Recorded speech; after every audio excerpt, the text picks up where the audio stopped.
ঝালদার পুরনো ঝালদা গ্রামের সোনাদাড়ির মাঠের এই কুয়োটির আছে একটি বিশেষ গুণ।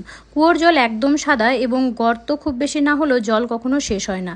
চলুন কুয়োর গুণগান শুনিনি গ্রামের এক জেঠুর কাছ থেকে। বলুন জেঠু। এই জলটা খুব প্রসিদ্ধ জল। এই জল মনে করুন আপনার কলকাতা পর্যন্ত চলে যায়।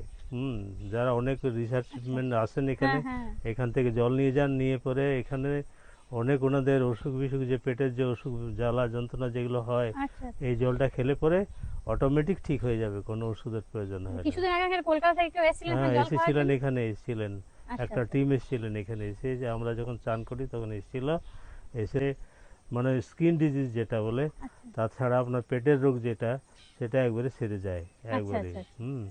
এই জলের বিশেষত্ব বিশাল।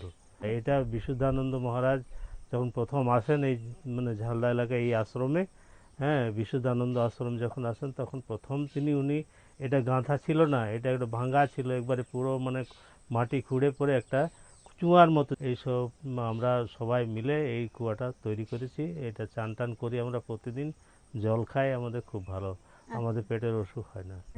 তো আপনারা শুনলেন যে কুয়োর জলের কতটা গুণগান। তো অবশ্যই যদি আপনাদের কারোর কোনো রকম শারীরিক পেটের সমস্যা বা স্কিন ডিজিজ হয়ে থাকে, আর আপনারা যদি এইসবে বিশ্বাসী থাকেন, কারণ বিশ্বাসে মিলাই বস্তু তর্কে বহুদূর।